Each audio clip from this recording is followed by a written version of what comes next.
A saúde mental se tornou uma das maiores preocupações em meio à pandemia do novo coronavírus. As mortes causadas pela doença, o afastamento social, desemprego, incertezas potencializam e muita gente o medo e o pânico, a tristeza, a insegurança e até a ansiedade. Fatores que podem agravar um outro problema que tem setembro como mês de alerta, o suicídio. Para falar sobre a campanha Setembro Amarelo, a gente recebe aqui no estúdio o médico psiquiatra, Dr. Fábio Gomes de Matos. Boa noite, muito obrigado pela presença. Muito boa noite a todos, seus inúmeros ouvintes também. Nossos. Por que o dia 10 de setembro é tão importante para essa luta contra o suicídio, doutor Fábio? O dia 10 de setembro foi um marco nos Estados Unidos, quando um garoto que tinha um Mustang amarelo, ele vem a morrer por suicídio.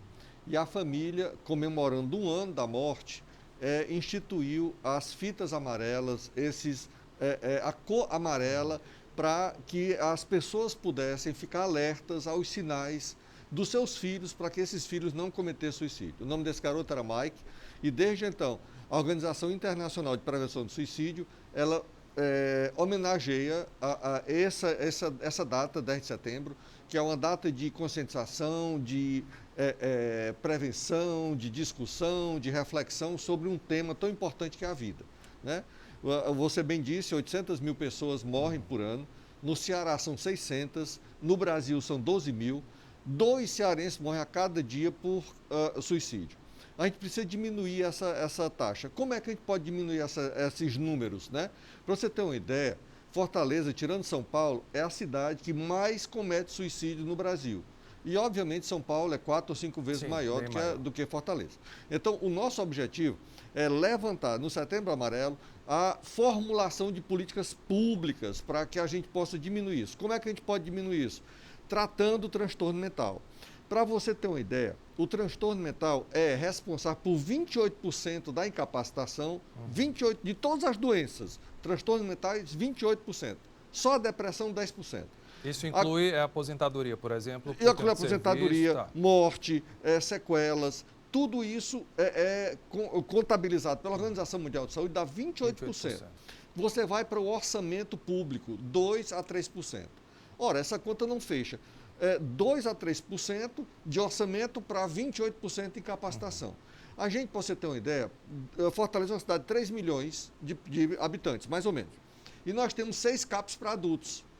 Tirando as crianças, 100 mil, cada CAPS desse vai atender 500 mil pessoas. A conta é simples. 6 CAPs, 3 milhões, 500 mil. Tira as crianças, 400 mil. Uma equipe de CAPS dá para atender 400 mil pessoas? Óbvio que não dá. Então, você vai procurar um CAPS, a consulta vai estar marcada para 3, 4, 5 meses depois. O suicídio não vai esperar. Isso que o senhor está falando é importante. Por exemplo, a gente tem muita gente assistindo em casa que já conviveu com essa situação, não sabe para onde correr num acontecimento desse. O que é que deve ser feito? Esse é o grande problema. Normalmente a pessoa corre, por exemplo, para o IJF. Aí eu estava pesquisando, quantos psiquiatras tem no IJF? 0, não tem nenhum psiquiatra. Tem 24 horas psicólogo de plantão? Também não. A equipe de psicólogos é extremamente dedicada, comprometida, mas um número ínfimo. E quando a pessoa sai do IJF, para onde ela é encaminhada? Não tem. Então, você... Então, falta política pública. Falta. É isso que a gente quer. E a gente quer que você, que é todo mundo aqui pela vida, você pergunte ao seu candidato a vereador, candidato a... Aproveitar que é ano de eleição, né? Ano de eleição, a prefeito. Qual é a sua posição em relação à saúde mental?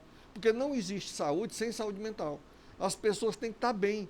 Para você levantar a história do Covid. Dados lá da Europa e da China fizeram o seguinte levantamento. 18% o aumento de depressão, 28% o aumento médio de ansiedade e 12% de consumo de álcool e outras drogas. E isso por conta da quarentena, o isolamento social. O isolamento. Que eu sou contra, desde o começo me posicionei em N artigos contra essa história de isolamento social. O que a gente quer é o distanciamento presencial, mas não que as pessoas se isolem.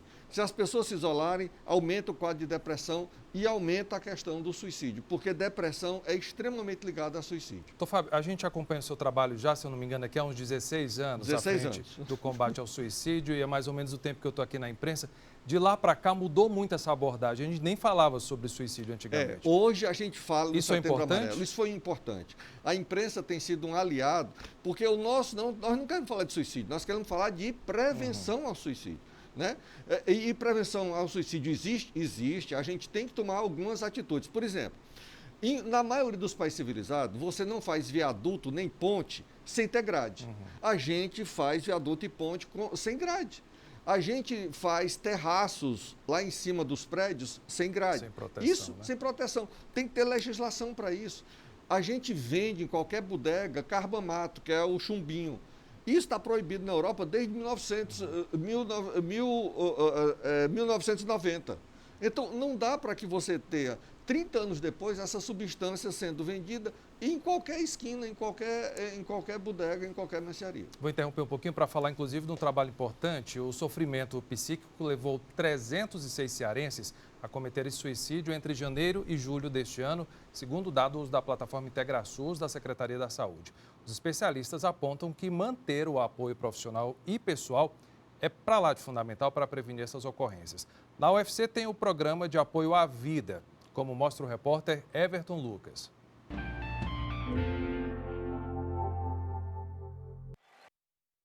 Sabe o tempo que você leva para deixar o lixo na porta de casa?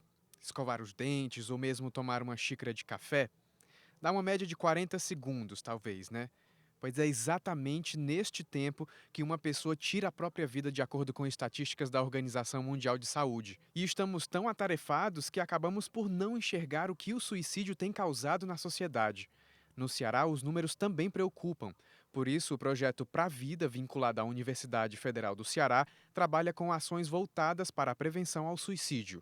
Basicamente, o atendimento acontece em 3 fases. A atenção primária, com disseminação de materiais educativos sobre o tema, a atenção secundária, no diálogo com o sistema de saúde para identificar precocemente a ideação suicida, e a prevenção terciária, que recebe e trata pacientes que tentaram tirar a própria vida. Nós atendemos os pacientes que vêm encaminhados pelo Instituto José Frota ou por outros CAPs, que são pacientes com alto risco de suicídio, né? A imensa maioria teve uma tentativa grave recentemente que necessitou algum tipo de intervenção.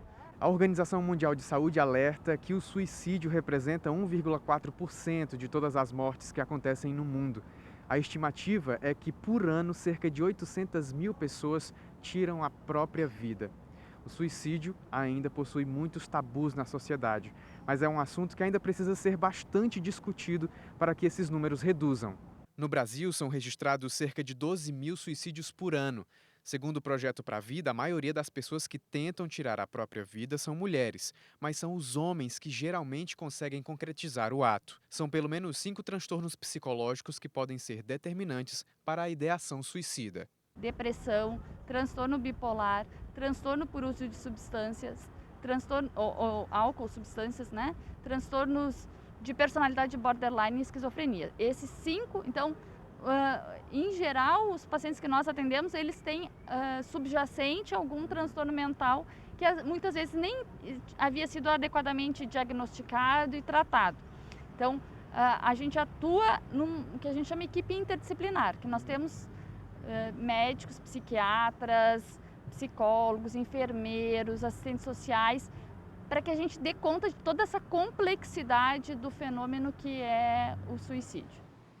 Estou aqui no estúdio com o Dr. Fábio Gomes de Matos, psiquiatra. Para ter acesso ao serviço do Pra Vida é necessário o quê? Como é que procura, doutor Fábio? Não precisa. O Pra Vida é um serviço que é um dos raros que o hospital possui, que a gente tem uma porta de entrada através desse telefone, tem uma porta de entrada, você faz uma triagem, mas eu quero deixar bem claro que o Pra Vida sozinho não vai dar conta. Nós temos 30 pessoas trabalhando no Pra Vida. Uma cidade de 3 milhões, é impossível 30 pessoas dar de conta dessa demanda.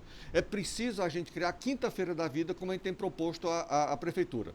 Quinta-feira é o dia em que CAPs, em que postos, em que UPAs vão atender pessoas com risco de suicídio.